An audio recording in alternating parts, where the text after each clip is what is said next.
giờ người rời xa con, tình yêu đó đã không có cho để soi sáng cho tình chúng mình. Điều con lo sợ cũng đến rồi, phút chia ly nghẹn ngào đâu rồi.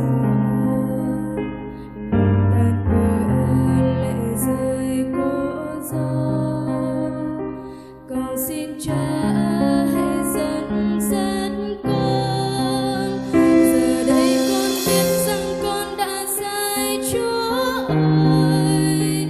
Lòng con đau đớn mà sao vẫn phải chấp nhận, vì con đã thiếu điều cha vẫn luôn nhắc khuyên. Cha lo sợ và cậy trong nơi Chúa.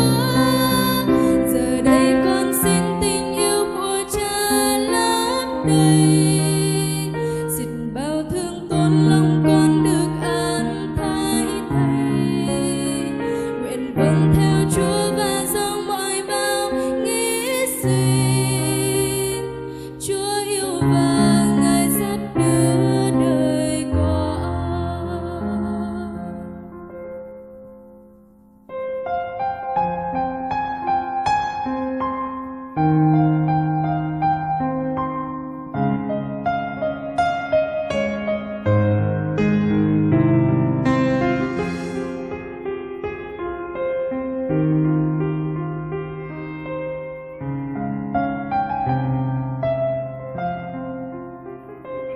Điều con lo sợ cũng đến rồi, phút chia ly nghẹn ngào đâu rồi.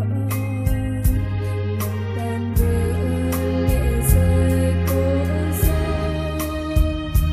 Con xin cha hãy dẫn dắt con, giờ đây con biết rằng con đã sai Chúa ơi.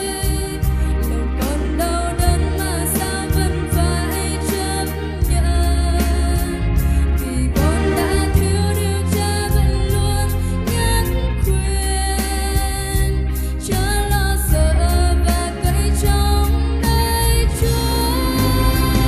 Giờ đây con xin tình yêu của cha lấp đầy, xin bao thương tổn lòng con được an thái thầy, nguyện vâng theo Chúa và dòng mọi bao nghĩ suy.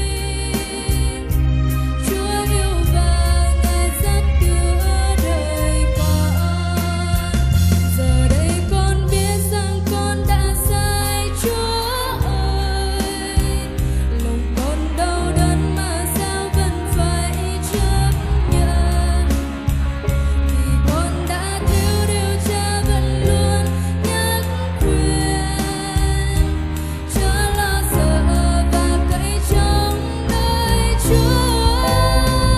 Giờ đây con xin tình yêu của cha lấp đầy, xin bao thương tổn lòng con được an thái thầy, nguyện vâng theo Chúa và dòng mọi bao nghĩ suy. Chúa yêu và Ngài dắt đưa đời con, nguyện vâng